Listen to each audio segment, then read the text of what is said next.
Hola, ¿qué tal? Me da mucho gusto saludarte y recibirte en este espacio de Conexión Iglesia. Recuerda que todas nuestras actividades durante este tiempo serán en línea y una de estas actividades es el estudio bíblico. Aspectos que tienen que ver con nuestro conocimiento de la palabra de Dios. Y en esta ocasión vamos a tener un panorama general del Antiguo y del Nuevo Testamento.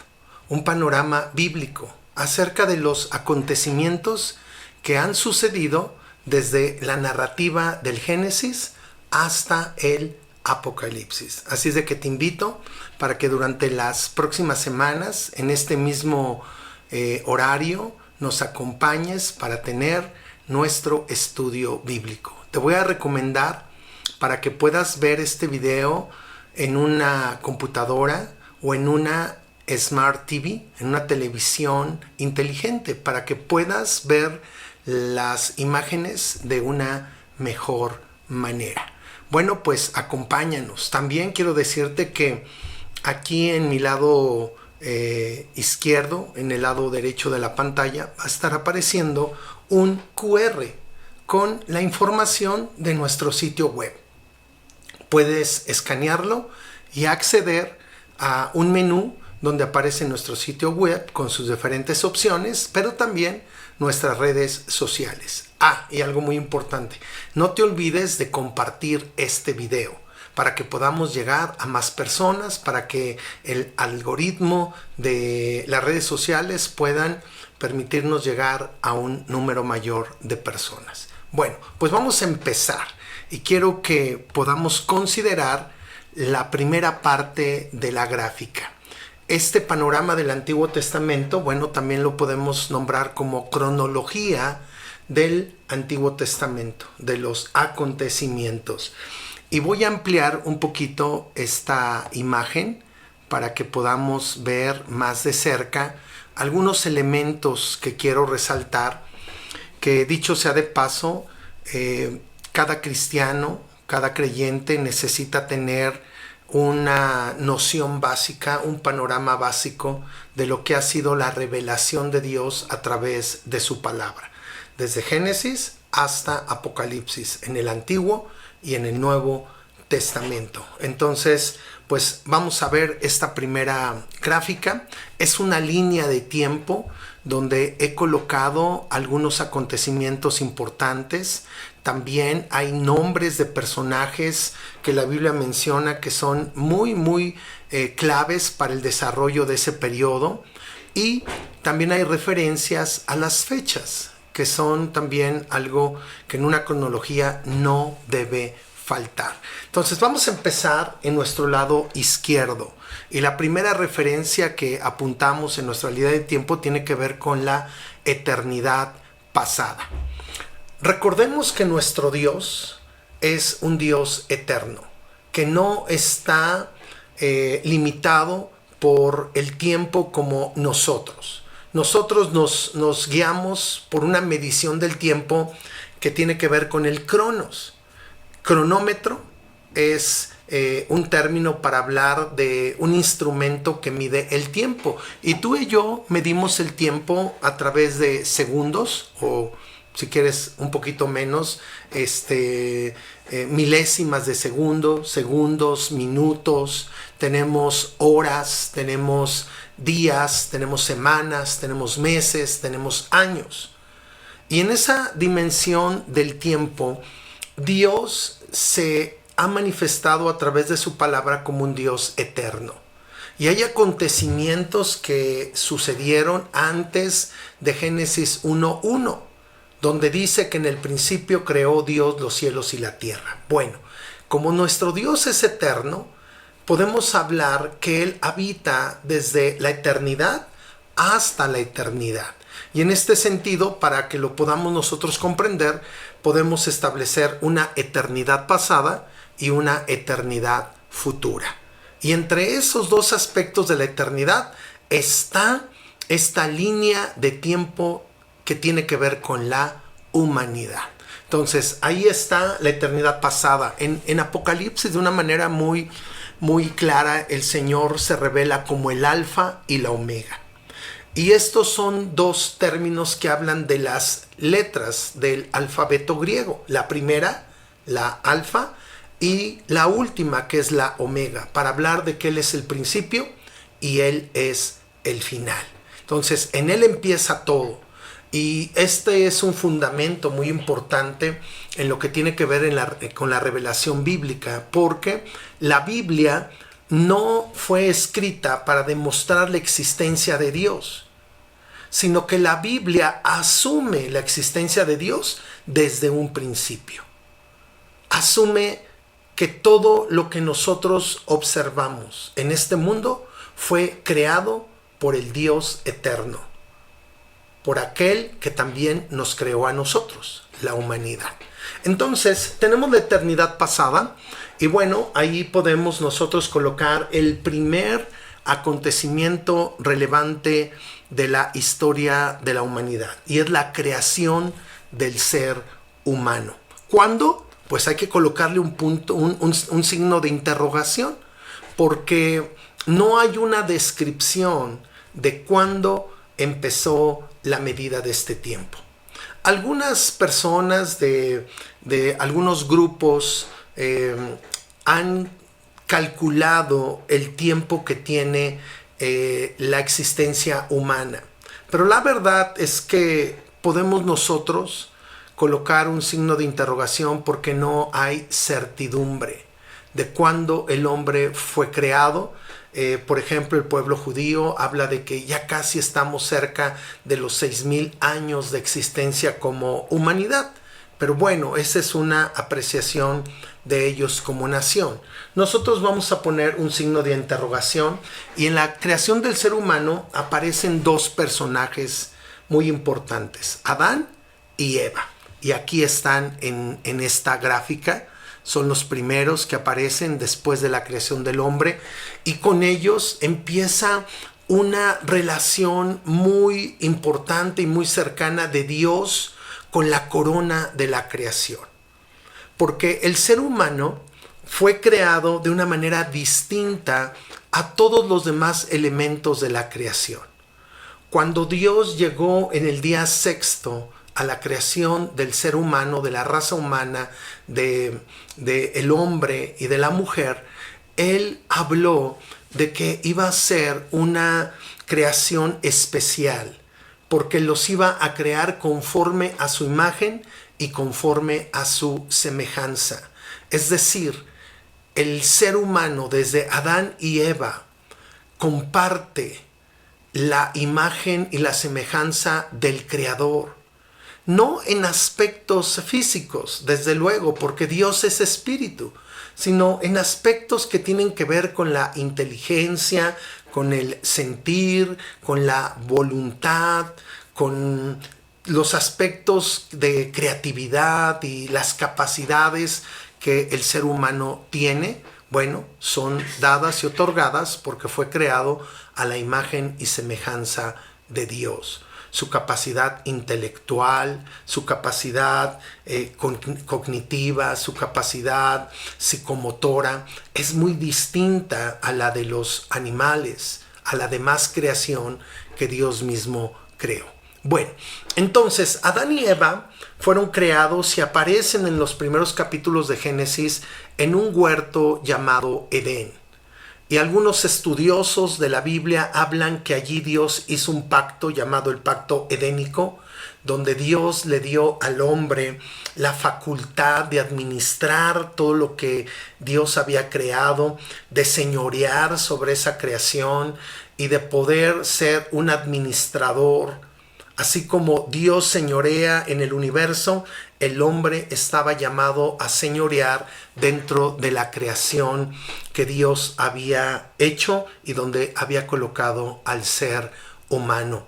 También algunos ven ahí una dispensación, que es la dispensación de la inocencia, donde el hombre todavía no conocía lo que era el pecado. El hombre estaba en un estado donde podía tener una comunión muy cercana con Dios, se paseaba la presencia de Dios en medio del huerto. La creación no tenía vergüenza, estaban desnudos y bueno, la vida en el huerto del Edén era una vida muy distinta a la que fue cuando el hombre salió de ese lugar. El siguiente acontecimiento, precisamente aquí en color café, nos refiere a la salida del huerto del Edén. El Creador había establecido un mandamiento para el hombre, para su creación, especial, pero creación de Dios. Y el Creador le había dicho al hombre, al ser humano, que de todo árbol del huerto podía comer, excepto de uno, del árbol de la ciencia del bien y del mal. Y Dios le dijo que el día en que ellos comieran de ese árbol iban a morir. Es decir, iba a haber una separación. El término morir es separarse del Creador, de esa comunión que ellos habían disfrutado con Dios. Y así sucedió. Hubo un momento ahí en Génesis capítulo 3 donde el hombre tomó la decisión. Claro que sabemos que fue influenciado, fue engañado por la serpiente, por Satanás, un ser que quería ver quebrantada a la humanidad. Y bueno, ahí viene la desobediencia de la raza humana a través de Adán y de Eva. El día en que ellos decidieron extender su mano y comer de ese fruto, conocieron lo que era el bien y el mal, pero no a través de lo que Dios les había dicho, sino ahora a través de una experiencia personal, engañados, y eso tuvo consecuencias. En el mismo capítulo 3 de Génesis, Dios relata cómo sería la vida del hombre y de la mujer fuera del huerto del Edén. Y entonces viene pues todo el desarrollo de la vida del hombre, pero ya fuera de ese paraíso, como es conocido también Edén, un lugar placentero. Y entramos a un periodo dentro de la raza humana que podemos denominar como el periodo antidiluviano.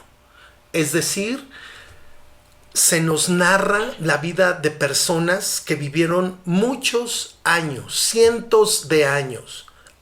Adán y Eva vivieron más de 500 años. Sus descendientes tuvieron una vida también muy extensa sobre la faz de la tierra. Y bueno, el relato de Génesis nos lleva a ver que tuvieron un hijo llamado Abel, otro llamado Caín, pero Caín mata a Abel y entonces viene otro hijo como restitución de este Abel que fue muerto por su hermano, llamado Set. Y a través de Set, a lo largo del Génesis, se establece el linaje de los hijos de Dios. Y más adelante, cuando lleguemos a Éxodo, vamos a hablar por qué de los hijos de Dios. Porque son la descendencia que precisamente va a desembocar con el pueblo de Israel. Y de los demás hijos que tuvieron, y tuvieron muchos hijos, Adán y Eva, se va a conformar el linaje de los hijos de los hombres. Bueno, en ese periodo antidiluviano hay gente que vivió hasta 969 años, como lo fue Matusalén, el hombre más longevo que ha existido en la historia de la humanidad. En este periodo la Biblia dice que la maldad en la vida del ser humano aumentó y que Dios tuvo que traer un juicio para erradicar la maldad que había en la vida del ser humano. Hubo un hombre que Dios escogió en el tiempo cuando se desarrolló el diluvio, porque el diluvio fue el instrumento que Dios utilizó para juzgar el pecado de aquellos seres humanos en el tiempo antidiluviano. Y Noé fue un pregonero de justicia, de lo que era vivir con el temor de Dios, con la conciencia de que había un Dios. Y entonces Noé, como conocemos muchos de nosotros, fue llamado por Dios para construir una arca porque iban a venir aguas sobre la faz de la tierra, iba a venir un diluvio. La gente en aquel momento no conocía lo que era la lluvia, pero surgieron aguas de los pozos de la tierra y descendió agua del cielo y hubo una inundación. Quiero decirte que el diluvio abarcó no solo 40 noches y 40 días que llovió completamente, sino que el periodo del diluvio lo podemos nosotros, lo podemos seguir a través de un año y algunos días más. Desde que empezó a llover hasta que Noé volvió a salir con su familia del arca, pasó más de un año. Entonces ahí está el diluvio en este pin, en este marcador color rojo, como un tiempo de juicio por la maldad que hubo en la humanidad en aquel tiempo. Está esta familia que Dios escoge por medio de Noé. Noé tuvo 3 hijos, Sem, Cam y Jafet, y es a través de Sem, aquí aparece después de Noé, Sem, a través del cual se va a establecer un linaje que nos va a llevar a un hombre muy importante en la antigüedad, que es Abraham. Pero antes de Abraham estuvo Sem, y por eso a los pueblos que se asentaron ahí en el Medio Oriente se les conoce como pueblos semíticos, porque provienen precisamente del linaje de Sem. Otro personaje importante después de Sem se llamó Eber. Eber fue un hombre ilustre y es por eso que también al pueblo de Israel se le conoce como los hebreos, porque descienden de Eber, que fue del linaje de Sem y del linaje de Noé. Entonces Eber es un personaje que también lo mencionamos aquí porque le va a dar identidad a lo que es la descendencia de Israel, del pueblo de Israel. Son hebreos, son un pueblo semítico. Y bueno, por ahí del capítulo número 11, 12 de Génesis, nosotros podemos leer lo que Dios hace en la vida de un hombre llamado Abraham. Y es que Dios llamó a este hombre viviendo en Caldea para que dejara su tierra, su parentela, sale con su padre, sale con su sobrino, en un lugar llamado Aram, muere su padre y continúa este llamamiento que Dios le hace a la tierra de Canaán con su sobrino Lot. Y este Abraham se convierte en un hombre muy importante, muy estratégico en lo que Dios quería hacer en medio de la raza humana, en medio de la humanidad. Porque Dios en el capítulo 12 de Génesis le dice a Abraham que lo iba a bendecir y que a través de él y de su descendencia iban a ser benditas todas las familias de la tierra.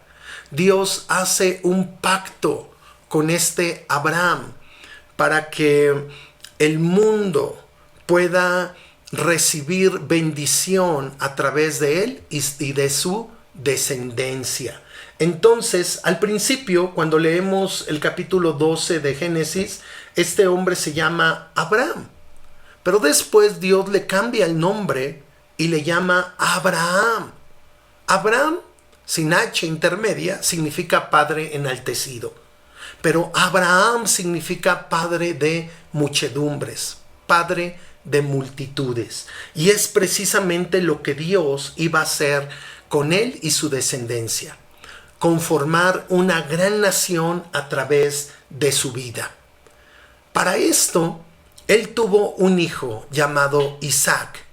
Tuvo otros más, pero Isaac es conocido en el relato bíblico como el hijo de la promesa. Dios le prometió a Abraham que iba a tener un hijo con su esposa Sara, que era estéril.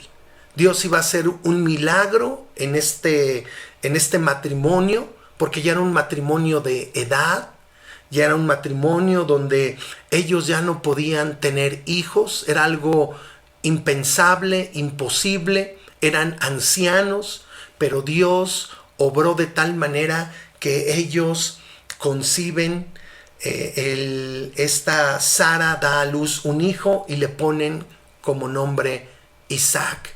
Y con Isaac nosotros tenemos aquí en estos marcadores color oscuro que Dios ratifica el pacto que había hecho con Abraham, ahora con Isaac. Isaac tuvo dos hijos, uno llamado Esaú y el otro Jacob. Esaú era el primogénito y Esaú era un hijo pues que era hogareño, pero al cual Dios eligió. Dios eligió y eligió al menor para que fuera mayor que su hermano, el primogénito. Y entonces tenemos la historia de Jacob. Jacob significa el que se toma del talón de su hermano. Y es que cuando ellos nacieron, siendo mellizos, Esaú nace primero y después Jacob, pero viene tomado del talón de Aquiles de su hermano. Y Jacob vivió una vida donde él usurpó un lugar que no le correspondía. En muchos momentos él fue identificado como alguien tramposo, como alguien que solamente seguía su beneficio. Lo vemos en un día comprándole la primogenitura a su hermano Esaú, cambiándosela por un plato de lentejas, Esaú menospreciando esa primogenitura. Y bueno, al paso del tiempo, cuando su padre va a morir y llama a Esaú para bendecirlo, Jacob toma el lugar de Esaú y recibe la bendición de su padre Isaac. Y entonces hay una enemistad entre Jacob y Esaú. Esaú persigue a su hermano, quiere acabar con él. Tiene que salir huyendo Jacob a la tierra de uno de sus parientes. Allá va a conocer a su amada esposa, o más bien dicho, a sus esposas, porque va a tener dos esposas y cada esposa tendrá una concubina, y a través de estas 4 mujeres Jacob va a tener una mayor descendencia. Su abuelo Abraham tuvo a Isaac, el hijo de la promesa. Isaac tuvo 2 hijos, del cual Dios escogió a Jacob para ratificar el pacto que había hecho con Isaac y con Abraham. Y luego Jacob tiene gran descendencia. Y a través de sus 12 hijos varones se van a conformar las 12 tribus de Israel. Hay momentos en el relato bíblico que así se denomina al pueblo de Israel, las 12 tribus de Israel. Y precisamente son los descendientes de Jacob. Solamente hay 2 excepciones. La que sucede con su hijo Leví, que lo vamos a ver en el libro de Éxodo, que va a ser una tribu consagrada hacia el sacerdocio. Y luego está la tribu de José, o los descendientes de José, que no van a tener una tribu en ese sentido, sino que su lugar lo van a ocupar los hijos de José.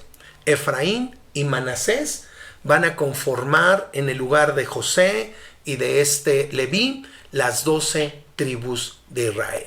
Bueno, entonces ahí está lo referente a Jacob. Jacob tiene un hijo cuando él ya es un hombre grande, llamado José, es su hijo preferido. Dice la Biblia que lo prefirió haciéndole una túnica de colores. José tiene algunos sueños que comparte con sus hermanos, con sus padres, que lo colocan en una posición donde es menospreciado, donde es señalado, y sus hermanos quieren acabar con él, quieren matarlo. Interviene su hermano mayor y lo que hacen es echarlo en una cisterna y después venderlo a unos comerciantes que lo llevan a Egipto. Y es José un instrumento que Dios va a usar para preservar la vida de la familia de Jacob. Porque José entra a Egipto como un esclavo en la casa de un hombre llamado Potifar. Después de allí sale por una acusación y es encarcelado. Está en la cárcel durante algún tiempo y de allí es llamado por el faraón porque uno de sus servidores que conoció a José allí en la cárcel le dijo que había un hombre que había interpretado un sueño de él.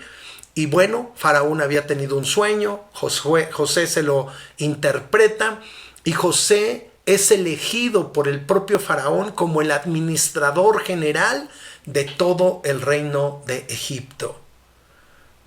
Y entonces, a través de él, su familia entra en un tiempo de hambruna, donde ellos van a conseguir alimento a Egipto. Entran a Egipto, José los identifica, más adelante se revela en su identidad con ellos, manda a traer a su padre, manda a traer a toda su familia, y al final del libro de Génesis nos dice la Biblia que entraron 70 personas a Egipto.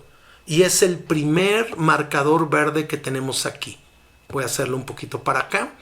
Y aproximadamente en el año 1870 a.C., entró la familia de José, la familia de Jacob a Egipto, ayudados por el faraón de aquel entonces. Ellos recibieron un lugar llamado Gosén, donde empezaron a disfrutar de todo el favor que tenía José en aquellos entonces con el faraón. Entraron 70 personas y entonces se establecieron allí por un periodo de 430 años.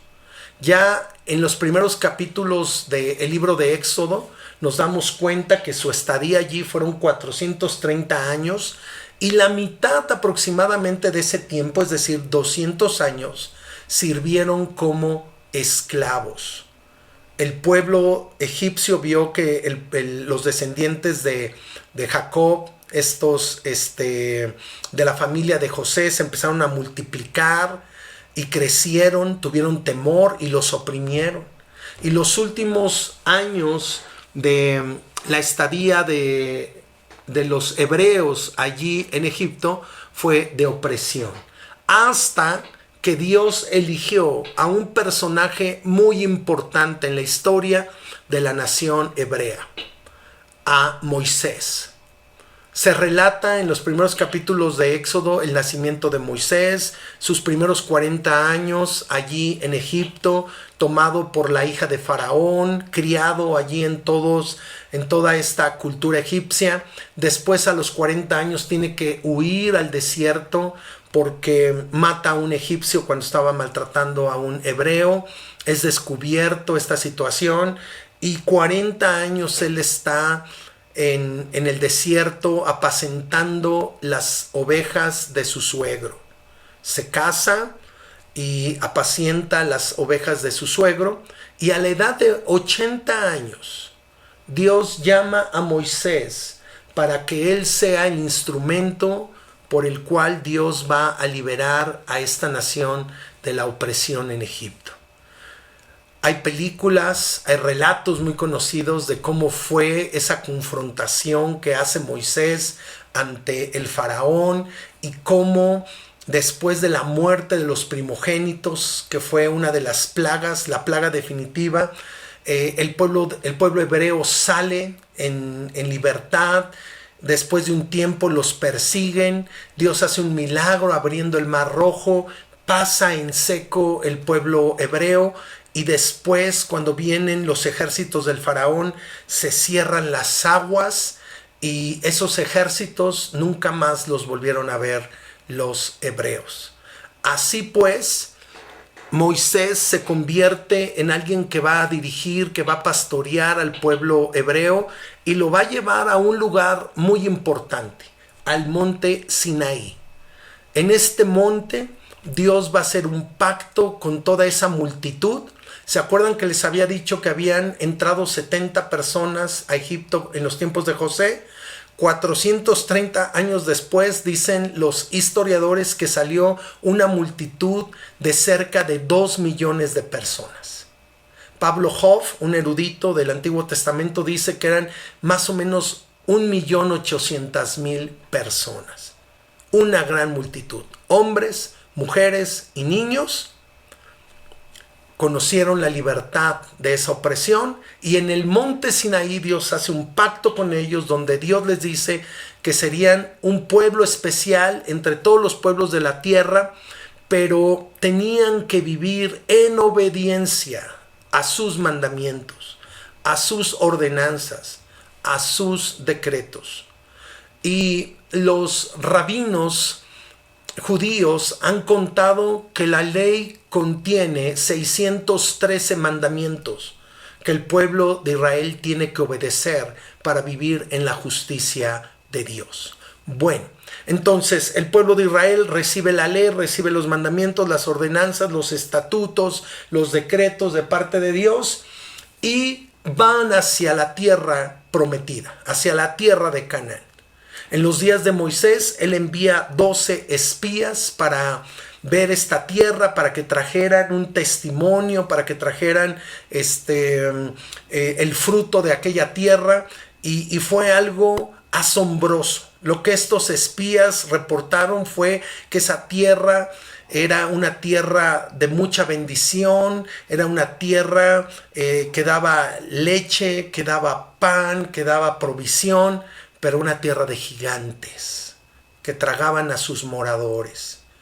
Y entonces solo 2 de esos 12 espías, que fue Josué y Caleb, animaron al pueblo para que conquistaran la tierra. Pero los otros 10 influyeron de tal manera en el pueblo que dijeron: no vamos a poder. Y ese aspecto de incredulidad hizo que el pueblo de Israel vagara, porque no conquistaron la tierra en esa generación. Vagaron por 40 años en el desierto. 40 años donde toda una generación, los hombres mayores de 20 años, murieron en el desierto porque no creyeron que Dios les daría esa tierra. Y Dios tuvo que levantar una nueva generación para que conquistaran la tierra de Canaán.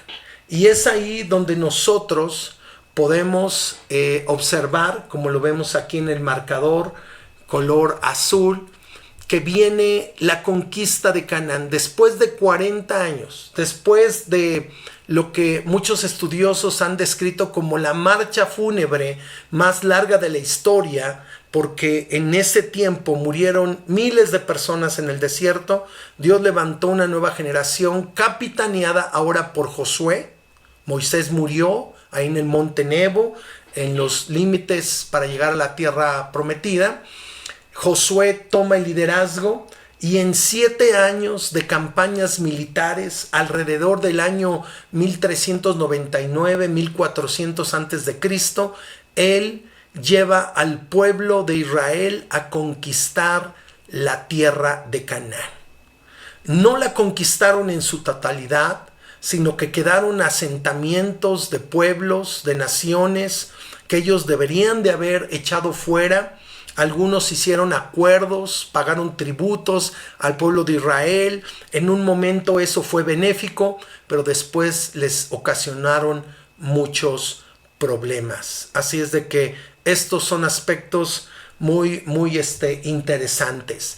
Después de la conquista de Canaán, Josué reparte la tierra, le da a cada uno su herencia.